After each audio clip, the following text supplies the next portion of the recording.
नमस्कार। मैं आपका दोस्त। साथियों, इस देश में जब सन्नाटा होता है तब भी खबरें बोलती हैं। और आज की कहानी है देश के लाखों केंद्रीय कर्मचारियों और 70 लाख से ज्यादा पेंशन धारकों की। उन लोगों की जो इस व्यवस्था की रीढ़ हैं, लेकिन जिनके हिस्से में तारीखों और फाइलों की धूल ज्यादा आती है, सम्मान कम। दोस्तों, अक्टूबर का महीना शुरू हुआ है। त्योहारों का मौसम, रोशनी का समय और उम्मीदों का दौर। दिवाली आने वाली है।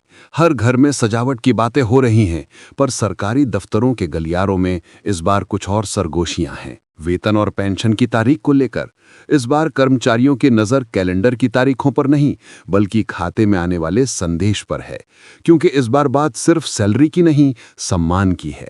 दिवाली 20 अक्टूबर को है और मांग उठी है कि सरकार 15 से 18 अक्टूबर के बीच ही सैलरी और पेंशन का भुगतान कर दे, ताकि लोग त्योहार की तैयारी कर सकें। सोचिए, ये वही लोग हैं जो साल भर सरकार का काम संभालते हैं, लेकिन अपने त्योहार की रोशनी भी सरकार की मर्जी से तय करते हैं। पश्चिम बंगाल में पिछले महीने ऐसा ही हुआ था। दुर्गा पूजा से पहले कर्मचारियों और पेंशनरों की सैलरी 26 सितंबर को ही खाते में डाल दी गई थी। सरकार ने आदेश निकाला क्योंकि त्योहार बड़ा था। अब देश के बाकी हिस्से वही उम्मीद कर रहे हैं कि दिवाली से पहले पैसे आ जाएं। ये कोई मांग नहीं, बल्कि जीवन का छोटा सा तर्क है। त्योहार सबके लिए होता है, सरकारी कर्मचारी के लिए भी। और इस बार उम्मीद की जा रही है कि केंद्र सरकार इस तर्क को समझेगी। लेकिन दोस्तों, खबर यहीं तक नहीं है। बोनस की बहाली की बात चल रही है। पेंशनरों के चेहरे पर जो सालों से उम्मीद का सूखा पड़ा है, उसे शायद इस बार कुछ राहत मिले।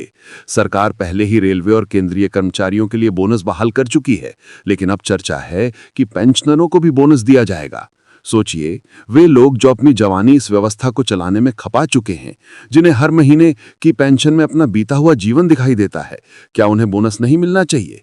पिछले 3 साल से जेसीएम के सचिव शिव गोपाल मिश्रा इस मुद्दे को उठाते रहे हैं। उनकी मांग है कि पेंशनरों को कम से कम उनकी बेसिक पेंशन का 50% बोनस दिया जाए, क्योंकि त्योहार सबका होता है, चाहे वो नौकरी में हो या सेवानिवृत्ति के बाद।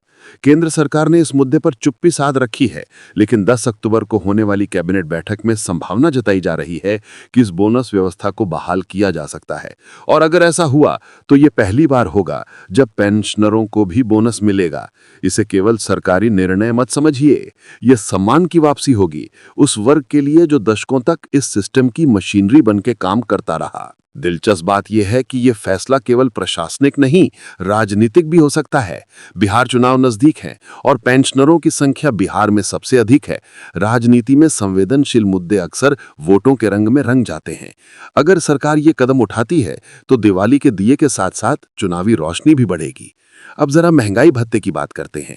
सरकार ने कर्मचारियों और पेंशनरों का डीए और डीआर 55% से बढ़ाकर 58% कर दिया है। सुनने में ये एक आंकड़ा लगता है, 3% की बढ़ोतरी, लेकिन जिन लोगों के जीवन की रफ्तार पेंशन की रकम से चलती है, उनके लिए ये 3% सिर्फ एक नंबर नहीं, एक राहत है। ये राहत 1 जुलाई 2025 से लागू मानी जाएगी। यानी जुलाई, अगस्त, सितंबर, इन 3 महीनों का एरियर भी कर्मचारियों और पेंशनरों को मिलेगा। सरकार की योजना है कि 15 से 18 अक्टूबर के बीच ही ये 3 महीने का एरियर और सैलरी दोनों का भुगतान कर दिया जाए। सोचिए, त्योहार से पहले जब लोगों के खातों में पैसे आएंगे तो वो केवल आर्थिक लेन देन नहीं होगा, बल्कि उस भरोसे की पुनः स्थापना होगी जो अब धीरे धीरे कमजोर पड़ता जा रहा है। लेकिन कहानी यहीं खत्म नहीं होती। 8वें वेतन आयोग की चर्चा भी अब तेज हो चुकी है। हाल ही में केंद्रीय मंत्री अश्विनी वैष्णव का बयान आया कि सरकार अंदर खाने सारी तैयारियां पूरी कर चुकी है, अब बस औपचारिक घोषणा बाकी है। अगर दिवाली से पहले यही घोषणा होती है तो इसे डबल गिफ्ट कहा जाएगा। एक तरफ महंगाई भत्ते में बढ़ोतरी और दूसरी तरफ नए वेतन आयोग की उम्मीद। और वेतन आयोग कोई साधारण मामला नहीं होता, ये करोड़ों लोगों के जीवन पर असर डालता है। बेसिक वेतन बढ़ेगा, पेंशन की गणना बदले भी, और सबसे बड़ी बात, सम्मान की भावना बढ़ेगी। सरकारी कर्मचारियों के संगठन मांग कर रहे हैं कि 8वें वेतन आयोग में फिटमेंट फैक्टर 3 रखा जाए, यानी जो व्यक्ति अभी 500 बेसिक वेतन पा रहा है वो सीधे 12,270 के आसपास पहुंच जाए।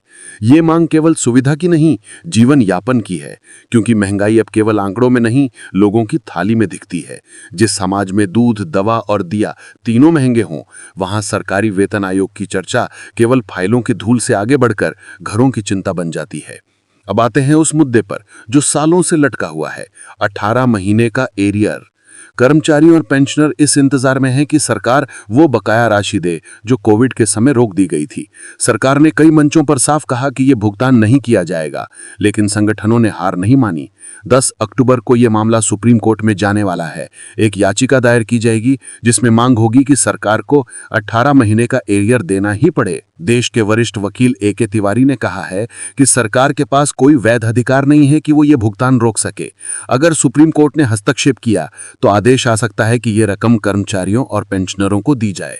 3,500 करोड़ की ये राशि सरकार के लिए बोझ लग सकती है, लेकिन जिनके लिए ये हक है उनके लिए ये जीवन की कमाई का अधूरा हिस्सा है। सोचिए दोस्तों, जिस देश की अर्थव्यवस्था का पहिया उन्हीं लोगों के हाथों घूमता है जो अब बुजुर्ग हो चुके हैं, उनके हिस्से में जब हक की बात आती है तो सरकारें वित्तीय अनुशासन की दलील देने लगती हैं।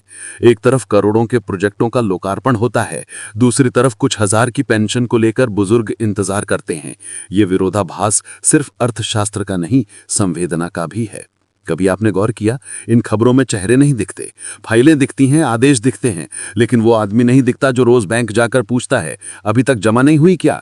ये खबर किसी प्रधानमंत्री के भाषण की तरह नहीं चलती, क्योंकि इसमें तालियां नहीं बजती, इसमें सवाल हैं। और जब सवाल होते हैं तो रविश कुमार की तरह हम भी कहते हैं, अगर आप सवाल नहीं पूछेंगे तो कोई आपकी सैलरी नहीं बढ़ाएगा, कोई आपका एरियर नहीं देगा और कोई आपकी पेंशन को सम्मान नहीं देगा।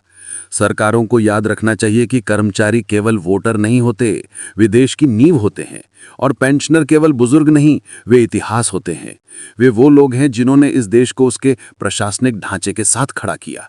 आज अगर सिस्टम चल रहा है तो उन्हीं के प्रशिक्षण और अनुभव पर चल रहा है, और आज वही लोग अपने अधिकारों के लिए कोर्ट के दरवाजे पर हैं।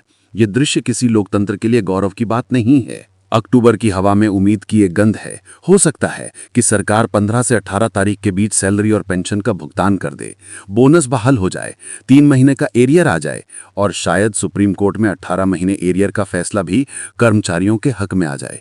लेकिन ये सब सिर्फ उम्मीदें हैं, और उम्मीदों की उम्र अब छोटी होती जा रही है, क्योंकि जनता के भरोसे को आंकड़ों और घोषणाओं के बीच बांट दिया गया है। दोस्तों, जब अगली बार आप किसी बुजुर्ग को बैंक में लाइन में देखें तो ये मत समझिए कि वो पैसे निकालने आया है, वो अपनी मेहनत का सबूत लेने आया है।